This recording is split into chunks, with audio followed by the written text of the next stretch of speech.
Paz, igreja. Sou uma filha amada de Deus, lutando e vencendo contra a ansiedade, procrastinação, sexualidade distorcida, religiosidade, compensação, rejeição, medo, ira, codependência anulativa, timidez. Meu nome é Esther. Dar meu testemunho sempre foi uma coisa difícil. Na minha cabeça, eu não tinha em quem confiar. Algo que foi quebrado na primeira semana do programa, pois o Espírito Santo ministrou em meu coração que a verdade não era essa, que a verdade é que eu não queria me expor e expor minhas mazelas. Aí queria citar um versículo aqui, Romanos 3, 23 e 24. Todos pecaram e estão afastados da presença gloriosa de Deus, mas pela sua graça e sem exigir nada, Deus aceita todos por meio de Cristo Jesus que os salva. Meu nascimento não foi planejado pelos meus pais. Da união deles, sou a quinta filha de 6 filhos. Me recordo que minha mãe falava que toda vez que ela engravidava, meu pai ficava de mal dela. Desde pequeno, nós íamos na igreja cristã, mas logo no início do casamento dos meus pais, meu pai começou a beber e se tornou um alcoólatra, se afastando da igreja e, consequentemente, todos os filhos também. Muitas vezes, meus irmãos tinham que buscá-lo na porta dos bares caído. Me lembro que me sentia envergonhada por isso.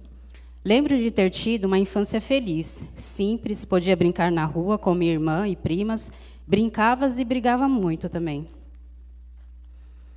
A disciplina por parte do meu pai era bem rígida. Um aprontava e todos apanhavam, exceto os 3 mais novos, eu, minha irmã e o caçula. A situação do alcoolismo do meu pai se tornava cada vez mais difícil. Muitas brigas dentro de casa.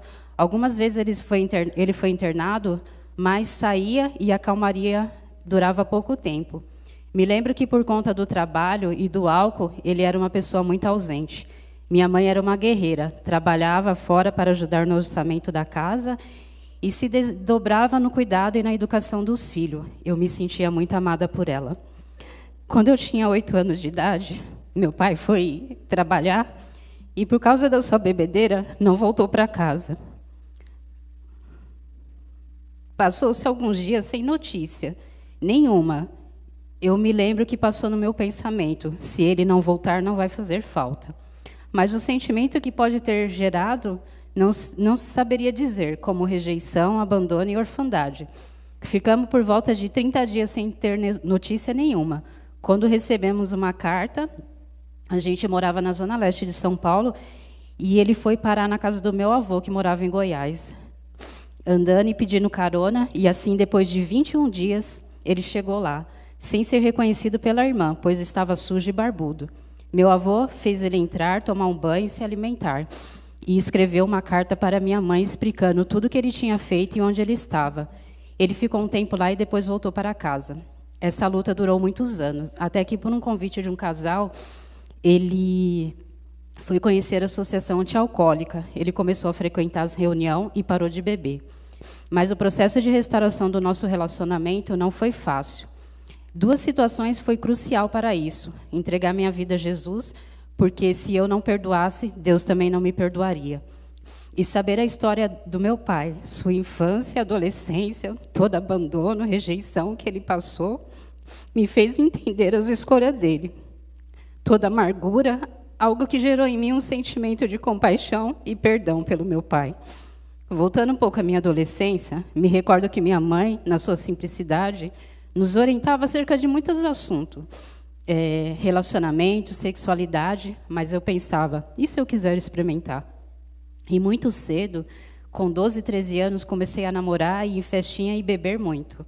Com 15 anos, iniciei minha vida sexual, em um relacionamento que durou menos de um ano.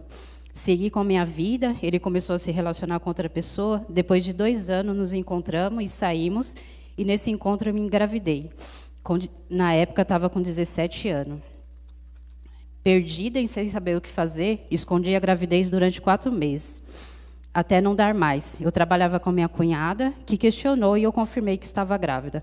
Marcamos o encontro na casa do meu irmão, com o pai do meu filho, mas eu sabia que era um relacionamento sem futuro, pois ele já tinha voltado com a noiva. Ele disse que se casaria comigo, mas não ia ficar comigo. Não aceitei a proposta. Ele disse então que ia viajar para espairecer e esfriar a cabeça, mas na verdade foi embora de onde morava e não assumiu meu filho. Foi um tempo de tristeza profunda, vergonha, até sair da escola naquela época. Meu filho nasceu e eu registrei ele em meu nome só.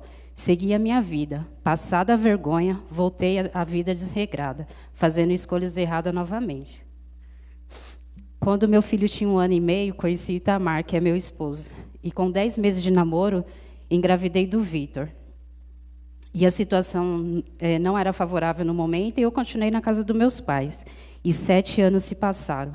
Saí da empresa onde trabalhava na Zona Leste e fui morar com Itamar, aqui em Rio Grande da Serra. Em 2010, minha irmã voltou para a igreja e me ligava contando tudo o que estava vivendo com Deus, e tudo aquilo me empolgava. No mesmo período, o Evaldo estava evangelizando Itamar na empresa. Fomos convidados para uma cela e Itamar aceitou Jesus lá. Não aceitei porque pensava na minha situação, que me encontrava amigada, não era digna de aceitar Jesus em minha vida. Quantas mentiras, né? Pois o Senhor tinha morrido pelos meus pecados. Mas com o acompanhamento do Evaldo, pude entender isso e entregar minha vida a Jesus. Voltar para os braços do Pai, de onde nunca deveria ter saído. Em 2012 nos casamos, em setembro, e logo nos batizamos. Até um sonho guardado o Senhor realizou. Em 2014 tive minha menina, depois de 16 anos. E a boa obra que o Senhor disse que faria em nossas vidas, Ele tem feito dia a dia. Não tenho tudo o que planejei, mas tenho vivido essa vida abundante que Jesus prometeu, que é a presença dEle em nossas vidas. Os 30 semanas mudou meu olhar sobre as pessoas e sobre a minha vida também. E hoje entendo que Deus me criou para ser filha, filha amada de Deus. Obrigada pelo silêncio de vocês.